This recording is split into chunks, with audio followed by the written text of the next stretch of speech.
Karachi university affiliated colleges के law students, अगर आप इजी नोट्स बाय करना चाहते हैं तो अभी व्हाट्सएप से बाय करें। What is parliament? पार्लियामेंट को कहते हैं मजलिस शोरा।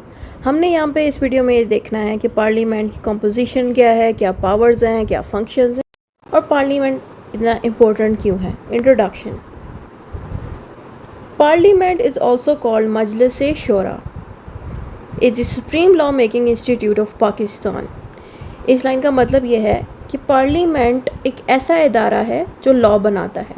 ये सबसे बड़ा इदारा है लॉ बनाने का। वैसे बाकी डिपार्टमेंट छोटे छोटे भी लॉ बनाते हैं, लेकिन सबसे मेन इदारा पार्लियामेंट है जो सबसे बिग है, सबसे बड़ा है, जो लॉ बनाता है। पार्लियामेंट का दूसरा नाम मजलिस शोरा भी है। It represents the people and make laws for progress and welfare of the country.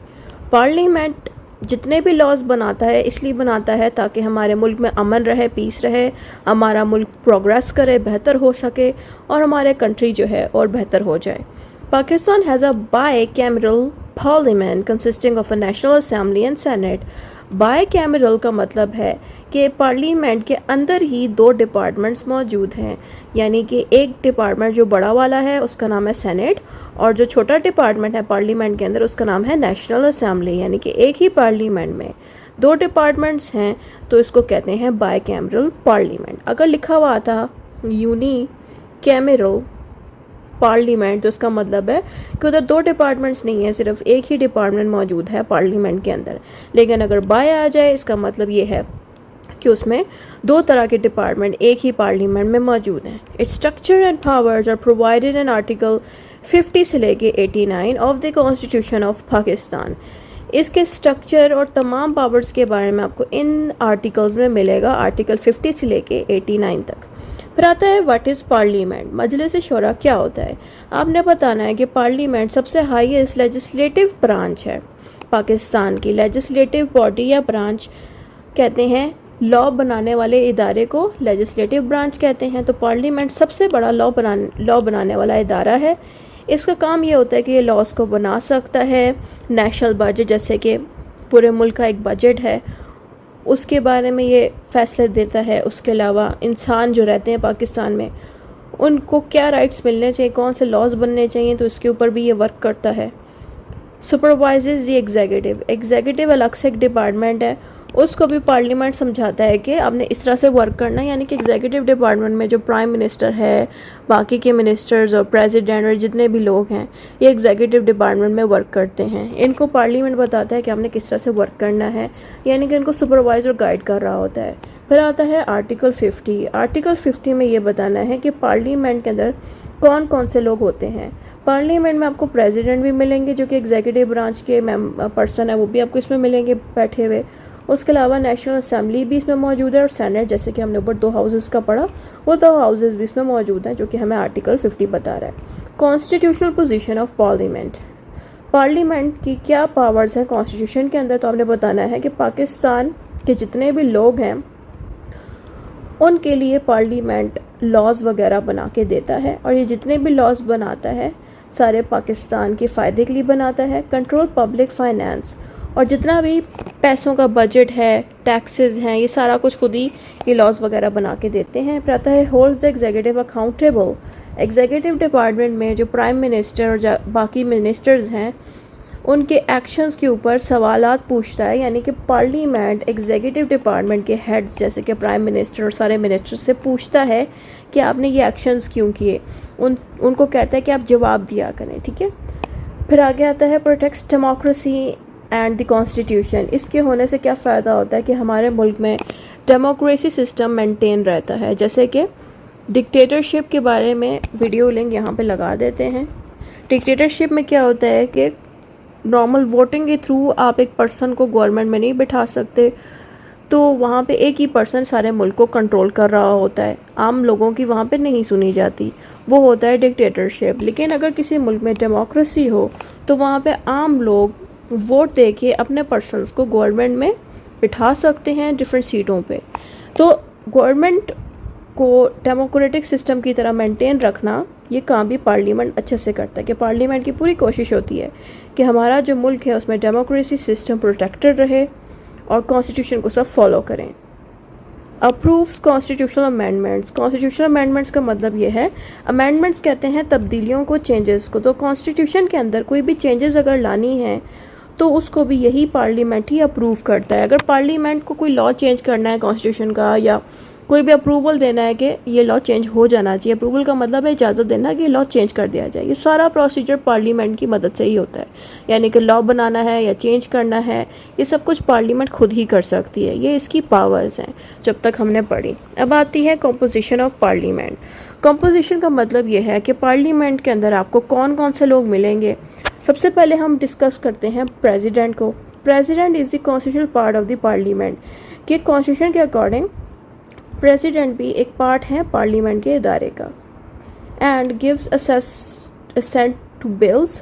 अच्छा, अब प्रेसिडेंट का क्या काम होता है पार्लियामेंट के अंदर, कि जितने भी लॉज बनाए जाते हैं, अच्छा जो लॉ है ना उसको पहले बिल कहा जाता था। बिल से वो लॉ में तब तब्दील होता है जब उस बिल पे प्रेसिडेंट का सिग्नेचर हो। जब तक कि उस बिल पे प्रेसिडेंट का सिग्नेचर नहीं होगा तब तक वो बिल लॉ नहीं बन सकता। यही बात यहाँ लिखी है कि प्रेसिडेंट का ये काम है कि बिल्स के ऊपर असेंट करे। असेंट मीन्स साइन करे, आप साइन भी लिख सकते हैं इधर। समन्स पार्लियामेंट, कि प्रेसिडेंट ये भी कर सकता है कि पार्लियामेंट को बुला सकता है। समन का मतलब है बुलाना, बुलाने का मतलब यहाँ पे ये है कि प्रेसिडेंट कोई मीटिंग भी रख सकता है, पार्लियामेंट के साथ बुला सकता है। ये पावर्स भी प्रेसिडेंट के पास हैं, कॉन्स्टिट्यूशन ने खुद दिए हैं ये पावर्स प्रेसिडेंट को। Addresses the parliament. Addresses the parliament का मतलब ये है कि पार्लियामेंट को कह सकता है प्रेसिडेंट की फ़लाँ चीज़ आपने सही नहीं की, यानी कि पार्लियामेंट से बात भी कर सकता है प्रेसिडेंट। फिर आगे आता है may return bills for reconsideration. Bills means कि अगर जिस चीज़ को लॉ बनाया जा रहा है, ज़ाहिर है पहले वो बिल होता है।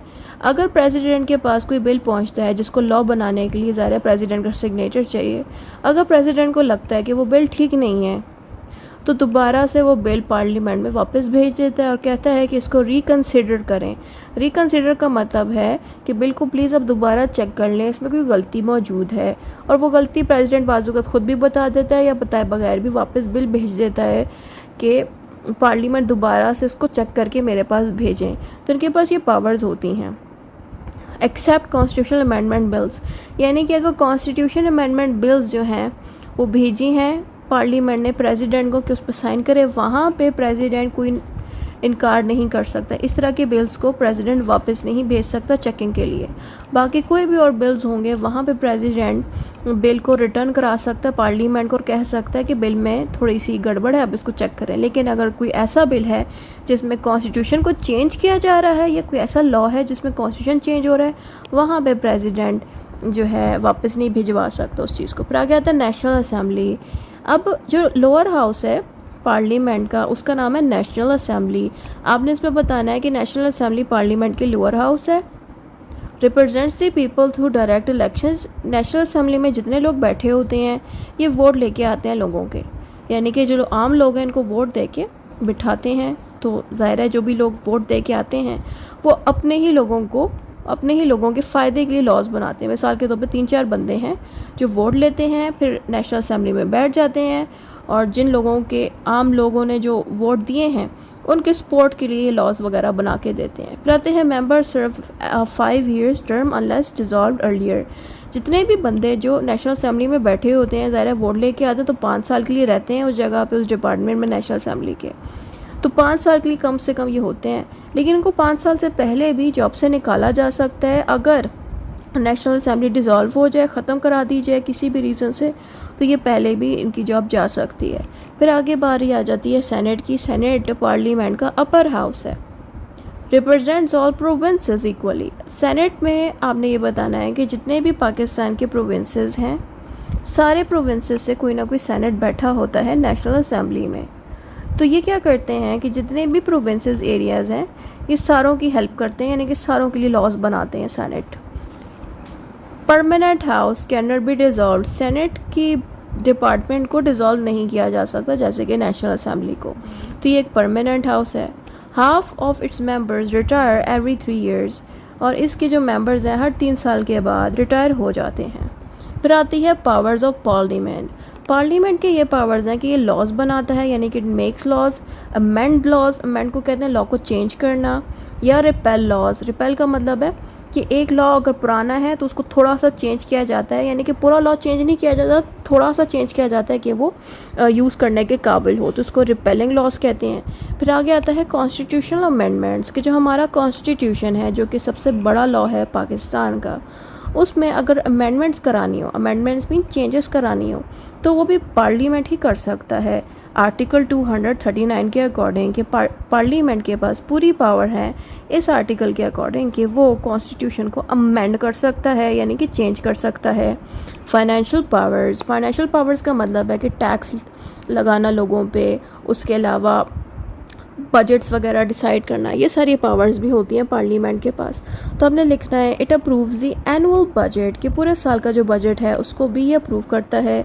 ऑथराइजेस गवर्नमेंट एक्सपेंडिचर्स, कि जो गवर्नमेंट अभी मौजूद है उसने कितने पैसे जो हैं लगाने हैं, और ये पैसे कहाँ से आते हैं गवर्नमेंट के पास, जो हम लोग आम लोग जो टैक्स पे करते हैं वो पैसे ज़ाहिर है गवर्नमेंट के पास जाते हैं। तो गवर्नमेंट के पास कितना पैसा है, कितने उन्होंने मुल्क पे खर्च करने हैं, ये सारा कुछ डिसाइड करती है पार्लियामेंट। उसके अलावा कितना टैक्स लगाया जाएगा अगले साल, या कोई टैक्स में तब्दीली आएगी, तो ये सारा भी पार्लियामेंट डिसाइड करती है।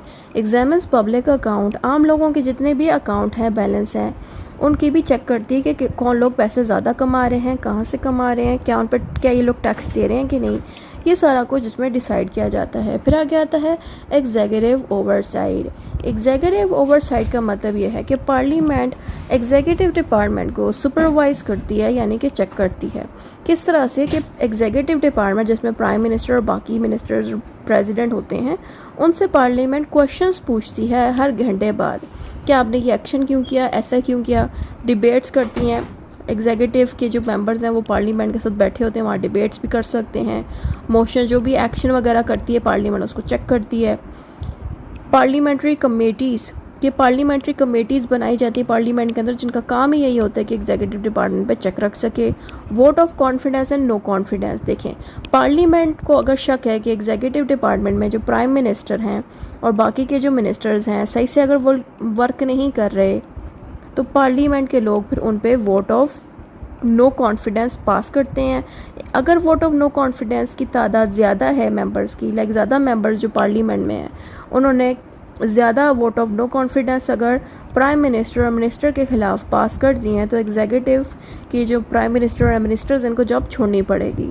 लेकिन अगर वोट ऑफ कॉन्फिडेंस की तादाद नो वोट ऑफ कॉन्फिडेंस से ज़्यादा हुई, यानी कि पार्लियामेंट को एग्जीक्यूटिव डिपार्टमेंट के मिनिस्टर्स और प्राइम मिनिस्टर पे पूरा कॉन्फिडेंस है और ज़्यादा लोगों ने कॉन्फिडेंस के ऊपर वोट किया है, तो फिर एग्जीक्यूटिव डिपार्टमेंट के प्राइम मिनिस्टर और मिनिस्टर्स अपनी जॉब नहीं छोड़ते। लेकिन अगर नो कॉन्फिडेंस का वोट ज़्यादा आ गया तो फिर इनको जॉब छोड़नी पड़ेगी। तो इस तरह से पार्लियामेंट नज़र रखती है एग्जीक्यूटिव डिपार्टमेंट में। फिर आता है रिप्रेजेंटेशन ऑफ द पीपल। इस सन का मतलब ये है कि जो आम लोग हैं हम जैसे, उनके इंटरेस्ट फ़ायदे के हिसाब से, और इंसान जो आम सिटीज़न हैं हम जैसे आम लोग, हमारे फ़ायदे के हिसाब से ही सारे लॉज पार्लियामेंट बना के देती है। फिर आगे आता है national policy making. Discusses important national issues and politics, यानी कि पार्लियामेंट जितने भी हमारे मुल्क में जितने बड़े बड़े फ़ैसले होने चाहिए वो सारे पार्लियामेंट मेजॉरिटी ले रही होती है, यानी कि पार्लियामेंट के पास ही काम होता है कि वो मुल्क के लिए डिफरेंट किस्म के डिसीजंस पे अप्रूवल दे रही होती है, पॉलिसीज़ वगैरह बना रही होती है। अब आती है बात functions of parliament.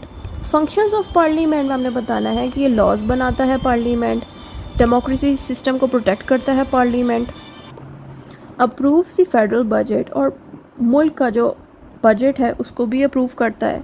Holds the government accountable. Accountable का मतलब है ज़िम्मेदार ठहराना, कि गवर्नमेंट जो भी काम करती है पार्लियामेंट उनको चेक करती है। फिर आता है रिप्रेजेंट्स दी पीपल, और जो आम लोग हैं उनके फ़ायदे के लिए ही पार्लियामेंट सारे लॉज बनाती है। अमेंड्स दी कॉन्स्टिट्यूशन। अमेंड्स का मतलब है कॉन्स्टिट्यूशन में जो भी चेंजेस लानी हो वो भी पार्लियामेंट ही कर सकती है।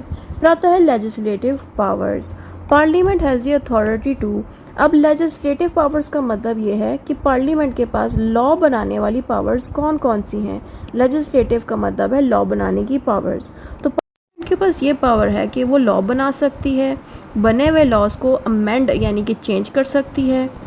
कोई भी लॉ जो है वो पहले बिल होता है तो बिल की शक्ल में पहले वो पास करती है। उसके अलावा कोई भी नेशनल इशू है या कोई भी में मसला बना हुआ है तो उसके ऊपर ये डिबेट्स भी कर सकती है। लिमिटेशन ऑन पार्लियामेंट, कि पार्लियामेंट पे कहाँ पे लिमिटेशंस लग जाती हैं। लिमिटेशंस का मतलब ये है कि कहाँ पे जाके पार्लियामेंट अपनी पावर्स को यूज़ नहीं कर सकती। तो यहाँ पे लिखा है can not make laws against the constitution, यानी कि पार्लियामेंट के पास कोई भी ऐसी चीज़ नहीं है कि वो कोई ऐसा लॉ अगर बनाती है जो कॉन्स्टिट्यूशन के अगर ख़िलाफ़ चला गया तो वो चीज़, उस चीज़ की परमिशन पार्लियामेंट के पास बिल्कुल नहीं है। यानी कि पार्लियामेंट को चाहिए कि कोई भी लॉ बनाए तो वो कॉन्स्टिट्यूशन के अकॉर्डिंग होना चाहिए, और ना ही पार्लियामेंट ऐसे लॉज बना सकती है जो इंसानों के राइट्स को वायलेट करें। Can not make laws contrary to the injunction of Islam, इस लाइन में ये बताया गया है कि पार्लियामेंट ऐसे लॉज भी नहीं बना सकती जो इस्लाम के ख़िलाफ़ हों। तो यहाँ पे 3 चीज़ें जो हैं इस चीज़ की कंट्रोल में रह के पार्लियामेंट को वर्क करना चाहिए, यानी कि पार्लियामेंट को इन 3 बातों का ख्याल रख के ही लॉज बनाने पड़ेंगे। फिर आता है relationship between parliament and executive. The prime minister and cabinet are responsible to the national assembly. Parliament का जो लोअर हाउस है जिसका नाम है नेशनल असेंबली, तो जो प्राइम मिनिस्टर है और जो प्राइम मिनिस्टर का जो कैबिनेट है जहाँ पे बैठ के प्राइम मिनिस्टर वर्क करता है और प्राइम मिनिस्टर के साथ जो बाकी के मिनिस्टर वर्क करते हैं कैबिनेट में, ये सारे के सारे जिम्मेदार हैं नेशनल असेंबली को। यानी कि नेशनल असेंबली जो लोअर हाउस है पार्लियामेंट का, वो इनसे सवाल पूछ सकती है कि आपने फ़लाँ एक्शंस क्यों लिए। फिर आगे आता है पार्लियामेंट सुपरवाइजेज दी एग्जीक्यूटिव। पार्लियामेंट का काम होता है एग्जीक्यूटिव डिपार्टमेंट में जो प्राइम मिनिस्टर और बाकी के जो मिनिस्टर्स हैं उनको सुपरवाइज गाइड करती है कि आपने ये काम करना है, ये काम नहीं करना। The executive implements laws made by the parliament, कि जो एग्जीक्यूटिव है वो उन्हीं लॉज के अकॉर्डिंग फैसला सुनाती है जो लॉज पार्लियामेंट ने बना के दिए। Parliament approves the federal budget, parliament क्या करती है, मुल्क के लिए जो बजट बना है उसको अप्रूव करती है। Bills become law after parliamentary approval and president's assent, कि बिल्स जिनको लॉ बनाना है वो बिल्स तभी लॉ बनते हैं जब उन पे प्रेसिडेंट अपना एसेंट यानी कि साइन कर दे। फिर आता है इम्पोर्टेंट कॉन्स्टिट्यूशनल आर्टिकल्स। ये सारे आर्टिकल्स पार्लियामेंट के ऊपर है। पहला है आर्टिकल 50 जिसमें कॉम्पोजिशन ऑफ पार्लियामेंट के बारे में हमने बताना है कि पार्लियामेंट में कितने मेंबर्स हैं। फिर आता है आर्टिकल 51 जिसमें नेशनल असेंबली की सारी पावर्स हैं। फिर आर्टिकल 53 जिसमें हमने स्पीकर एंड डिप्टी स्पीकर के बारे में बताना है, ये भी पार्लियामेंट का ही एक पार्ट है। स्पीकर जो है वो आपको मिलेंगे नेशनल असेंबली के अंदर। नेशनल असेंबली के जो हेड है उसमें स्पीकर आ जाते हैं, वैसे ही सेनेट के अंदर आ जाते हैं डिप्टी स्पीकर जो कि सेनेट की ब्रांच के हेड होते हैं। फिर हमारे पास आ जाता है आर्टिकल 59 जिसमें सारी तफसीलात सेनेट के बारे में मिलती है। फिर आर्टिकल 60 में हमें chairman and deputy chairman senate के बारे में बताया जाता है, ये भी हेड्स होते हैं इसी डिपार्टमेंट के। फिर आता है आर्टिकल 66 से लेके 69 जिसमें आता है parliamentary privileges and proceeding. Parliamentary privileges का मतलब ये है कि पार्लियामेंट को कहाँ आज़ादी है कि किस तरह के टॉपिक्स पे वो लॉज बना सकती है और कोई रोक टोक इन पे नहीं होगी। यानी कि पार्लियामेंट पे जब रोक टोक ना हो तो उसको कहते हैं पार्लियामेंट्री प्रिविलेजेस, फ़ायदे पार्लियामेंट के, ठीक है। उसके अलावा आर्टिकल 70 से लेकर 75 में आपको लेजिस्लेटिव प्रोसीडिंग के बारे में बताया जाएगा कि लॉज बनाने के क्या प्रोसीडिंग्स हैं, क्या प्रोसीजर है, वो इन आर्टिकल्स में मिलेगा। आज की इस वीडियो में हमने जस्ट जनरल बातें सीखी हैं, इन बाकी आर्टिकल्स का जिक्र डिफरेंट वीडियोस में मिलेगा। फिर आ जाते हैं हमारे पास और भी आर्टिकल्स जिसमें एक है आर्टिकल 76 से लेके 88। फाइनेंशियल लेजिस्लेशन के बारे में बताया गया है कि लेजिस्लेटिव डिपार्टमेंट जैसे कि पार्लियामेंट किस तरह से फाइनेंशियल मामला जैसे कि टैक्स के लॉज और ये सारा कुछ हैंडल करता है, इसके बारे में सारा आपको 76 से लेके 88 में बताया गया है। और वैसे ही आर्टिकल 89 करता है president's power to issue ordinance, यानी कि ये भी एक आर्टिकल है जो कि काफ़ी हद तक इस टॉपिक के साथ रिलेट करता है। वैसे अगर आप ये ना भी लिखें तो कोई इशू नहीं है। इसमें से जितने आर्टिकल्स आपको सही लग रहे हैं, सूट कर रहे हैं, वो आप याद कर लीजिएगा। अगर नहीं भी याद करने यहाँ पे ये वाले आर्टिकल्स तो बेशक रहने दें, हेडिंग्स वगैरह कर लें तैयार, ठीक है। फिर आगे आते हैं importance of the parliament. Parliament के होने से हमें क्या फ़ायदे मिलते हैं। हमें ये फ़ायदा मिलता है कि हमारे लिए पार्लियामेंट लॉज बना के देता है, जो इंसान हैं उनके फ़ायदे के लिए यहाँ पे सारे लॉज बनाए जाते हैं। डेमोक्रेसी सिस्टम इसकी मदद से प्रोटेक्टेड रहता है। गवर्नमेंट को अकाउंटेबल ठहराती है, यानी कि गवर्नमेंट के तमाम हेड्स को ज़िम्मेदार ठहराया जाता है उनके एक्शंस के ऊपर।